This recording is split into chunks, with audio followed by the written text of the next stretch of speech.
मैं सर्वप्रथम हमारे मुख्यमंत्री श्री भजनलाल जी का धन्यवाद करना चाहूँगा, जिन्होंने इस बजट घोषणा में हमारे बीकानेर को सेरेमिक्स हब बनाने की बात रखी। मेरे विधानसभा क्षेत्र कोलायत के अंदर ball clay, fire clay, white clay का अथाक भंडार है, पर यहाँ पे मूलभूत सुविधा नहीं होने के कारण यहाँ पर जो खनिज क्ले पाया जाता है, इसको पकाने के लिए हमारे पास पर्याप्त ऊर्जा के माध्यम नहीं। इसी कारण प्रतिदिन तकरीबन 400 ट्रक 750 किलोमीटर दूर मोरबी जाते हैं और हमारी इसी क्ले को वहाँ पर मौजूद सैकड़ों फैक्ट्री गैस के माध्यम से पकाकर उनको वेट्रीफाइड सिरेमिक टाइल्स बनाते हैं, सैनिटरी वेयर बनाते हैं। हमारे कोलायत के अंदर सभी परिस्थिति अनुकूल है। हमारे पास खनिज भी है, नहर का पानी भी है, हमारे पास मेहनती युवा भी है। हमको सिर्फ और सिर्फ उद्योगपतियों को उद्योग लगाने के लिए मूल आधारभूत सुविधा अपन को देनी है। इसी क्रम में मैं मांग रखता हूं कि मोरबी की तर्ज पर कोलायत में भी एक गैस पाइपलाइन बिछाई जाए, जिससे हमारा सिरेमिक उद्योग बढ़ सके। एक और मैं मांग रखता हूं, एक सुझाव देता हूं कि कोलायत क्षेत्र लगातार सोलर हब के तौर पर विकसित हो रहा है, तो क्यों ना एक डेडिकेटेड सोलर पार्क ही बना दिया जाए, जिससे जो भी बिजली उत्पन्न होती हो उस बिजली का हम रियायती दरों पर उन तमाम उद्योगों को हम ऊर्जा दें, जिससे उनको पर्याप्त और निर्बाधित बिजली मिले। इससे निश्चित रूप से मेरे क्षेत्र में निवेश आएगा, व्यापार व्यवसाय बढ़ेगा और विकास भी होगा, युवाओं को रोजगार भी मिलेगा। हमारे बीकानेर जिले का तकरीबन 70% खनिज उत्पादन मेरे विधानसभा क्षेत्र से आता है। हमारे बीकानेर के अंदर खनन गतिविधियों से तकरीबन 25 करोड़ का DMFT फंड आता है। इस DMFT फंड में से तकरीबन 17 से 18 करोड़ तो हमारे सिर्फ कोलायत विधानसभा क्षेत्र का योगदान है। परंतु बड़े दुख से कहना पड़ता है, जब कोलायत के विकास की बात करी जाती है तो हमें मात्र 8 से 10 करोड़ रुपए थमा दिए जाते हैं। जो विधानसभा क्षेत्र 70% DMFT को योगदान दे रहा है, उसको मात्र 30 से 40% DMFT का फंड दिया जाता है। कई बार तो जिला प्रशासन व राजनीतिक दबाव के कारण DMFT उन क्षेत्रों को दे दिया जाता है जहां पर कभी किसी प्रकार का खनन कार्य हुआ ही नहीं हो। मेरी राज्य सरकार से ही मांग है कि जिन ग्रामीणों की जमीनें चारागाह छीन लिए गए, जो बेरोजगार हुए, जिनके स्वास्थ्य के साथ खिलवाड़ हो रहा है, जो दिन रात खनन क्षेत्र में होने वाले धुएं, शोर शराबे के अंदर अपना जीवन व्यतीत कर रहे हैं, उनके लिए, उन प्रभावित लोगों के लिए, उनके भलाई के लिए DMFT फंड का उपयोग करा जाए।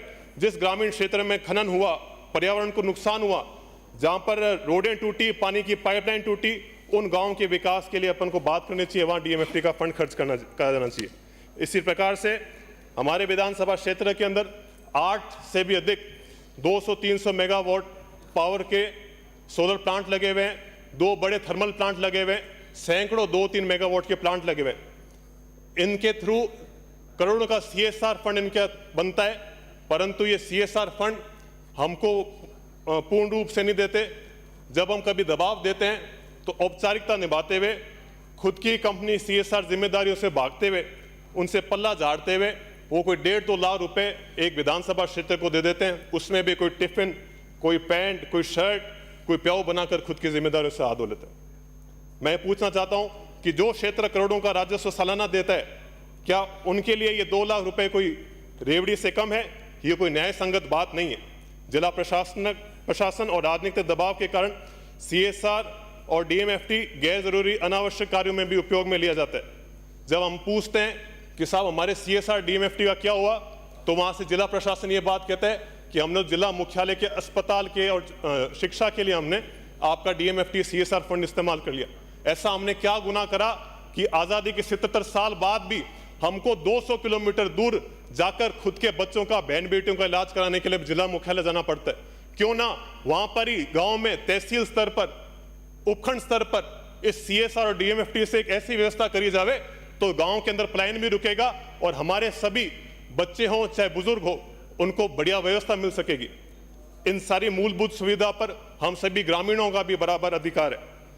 इसी प्रकार से मेरे विधानसभा क्षेत्र के अंदर कहने को तो गजने रिको और बज्जू रिको कार्यरत है, परंतु बड़े दुख से कहना पड़ रहा है, हकीकत में वो सिर्फ कागजों में चल रहे हैं। मूलभूत सुविधा नहीं होने के कारण यहाँ इतने सालों में एक भी उद्योग नहीं बना।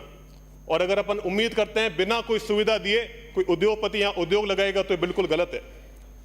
रिको ने बेशकीमती आबादी के विस्तार वाली भूमियां रोक रखी है। रिको ने चारागाह जमीन भी छोड़ी नहीं, उनको आबाद करके रोक रखा है। इसलिए मैं मांग करता हूं कि रिको बज्जू व रिको गजनेर में सड़क, पानी, बिजली देने जैसी मूलभूत सुविधाएं दी जावे। इससे क्षेत्र में निवेश आएगा, विकास होगा और युवाओं को रोजगार भी मिलेगा। हमारे क्षेत्र के अंदर योग्य प्रतिभाशाली युवाओं की कोई कमी नहीं है, उनको खेल में रुचि भी बहुत है, परंतु मूलभूत सुविधा नहीं होने के कारण वो अपना उत्कृष्ट प्रदर्शन नहीं दे पा रहे। कोलायत और बज्जू मुख्यालय में अत्याधुनिक खेल मैदान तैयार किया जावे, जिससे युवाओं को राष्ट्र निर्माण में उनकी भागीदारी निभा सके। और जो युवा फौज में जाना चाहते हैं और राष्ट्रीय खेलों में भाग लेना चाहते हैं, उनकी सभी प्रतिभा को भी प्रोत्साहन मिलेगा। इससे युवाओं को शारीरिक, मानसिक और आत्मिक विकास भी होगा, साथ ही युवा बेहतर मनुष्य बन पाएंगे। अंत में मैं ये बात कहूँगा कि हमारा जिला पूर्व में एशिया का सबसे बड़ा, बीकानेर जिला सबसे बड़ा ऊन उत्पादन की मंडी थी। यहाँ पर कालीन उद्योग तो विश्व में अलग ही पहचान रखता था। मेरे विधानसभा क्षेत्र के अंदर एक मगरा ऊन है जो विश्व विख्यात है। इस मगरा ऊन की खासियत ये है कि इसका जो फाइबर है, इसका जो रेशा है, इसकी वाइटनेस और सॉफ्टनेस विदेशी न्यूजीलैंड और ऑस्ट्रेलिया के ऊन के बराबर है। परंतु पशुपालन राजस्थान का सबसे बड़ा रोजगार का साधन है। हम लगातार सोलर के नाम पर, इंडस्ट्रीज के नाम पर हमारे खुद के गोचर, ओरण, हमारे चारागाह, इन सभी इंडस्ट्रीज को देते आ रहे हैं। अब जब ये ऊंट हो, चाहे भेड़ हो, चाहे बकरी हो, इनको स्टॉल फीडिंग करके कोई भी गरीब आदमी नहीं पाल सकता, तो इनको चढ़ने के लिए चारागाह भी चाहिए, खुला क्षेत्र भी चाहिए। चारागाह क्षेत्र लगातार घट रहा है और ऊंट, भेड़, बकरी जनसंख्या लगातार कम हो रही है, जिससे क्षेत्र के अंदर उल्टा रोजगार कम ही हो रहा है। आए दिन सरकार कहती है कि साहब पशुपालन केंद्र हम खोल रहे हैं, और जब भविष्य में ये ऊंट, भेड़, बकरी यही नहीं बचेगी तो इन पशुपालन केंद्रों का और इन ऊन मंडियों का क्या औचित्य रह जाएगा। हम चाहते हैं कि ऐसी औद्योगिक नीति बने जिनमें, और ऐसी ऊन नीति बने जिसमें अंतिम छोर पर बैठे हुए किसान से, ग्रामीण से, पशुपालक से, वो छोटे मोटे सभी उद्योगपति से वार्ता करके उनके सुझाव लेकर एक नीति बनाई जावे, ना कि एक एसी के अंदर, एक बड़े हॉल के अंदर बैठ कर निर्णय लिया जावे। अंत में मैं कहना चाहूंगा कि हमारे क्षेत्र के अंदर पश्चिमी राजस्थान को पूरे देश का सोलर हब बनते हुए हम देख रहे हैं। सोलर लगना अनिवार्य भी है, ग्रीन एनर्जी आनी भी चाहिए, परंतु हमको ये बात देखनी पड़ेगी कि जब सोलर लगता है तो उसकी भूमि जब तैयार करी जाती है तो कोई अशिक्षित लोग या तो जमीन बेच देते हैं या लीज पर दे देते हैं। जब उन युवाओं के पास जमीन नहीं बचती तो उनके पास कोई कृषि कार्य भी नहीं बचता।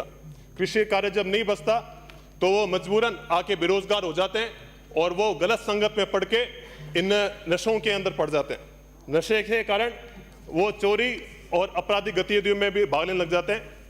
इसी प्रकार हम देखते आ रहे हैं कि हमारी धरोहर खेजड़ी, जो हमारा राज्य का पेड़ है, उसको हमारे जाल, हमारे कुमट, हमारे कैर, ऐसे जितने भी स्थानीय वनस्पति है, उनको लगातार सोलर वाले काटते आते हैं। और नियम में ये बात कही भी है कि एक की जगह 3 पेड़ लगाने, कहीं कहते हैं एक की जगह 10 पेड़ लगाने, परंतु मेरा चैलेंज है, हकीकत में एक भी जगह 8-10 सालों के अंदर एक भी सोलर प्लांट ने पेड़ पौधे लगाए नहीं।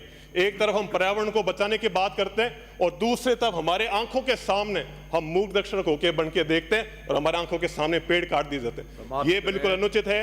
इसी प्रकार हाई टेंशन लाइनें भी मैं लगातार देखते आ रहा हूँ, हर एक के खेत में लगा दी जाती है, उनके इच्छा के विपरीत लगा जाती है। हुकुम बस आधा मिनट। मैं कहता हूं कि हमारे से हमारा रोजगार छीन लिया जाता है, हमारी जमीनें हमसे छीन ली जाती है, हमारा भाईचारा खत्म हो जाता है, भाई को भाई का दुश्मन बना दिया जाता है, सामाजिक समरसता खत्म हो जाती है, हमें अपराधी बना दिया जाता है। परंतु जब रोजगार की बात आती है तब हमारे खुद ही के गांव वालों को, खुद के गांव के बच्चों को रोजगार के लिए यहाँ से हजार 1500 किलोमीटर पलायन करके रोजगार के लिए देखना पड़ता है। आप मैंने अपने बात रखने का मौका दिया, इसलिए मेरा बहुत बहुत धन्यवाद। बहुत बहुत माननीय उपाध्यक्ष महोदय।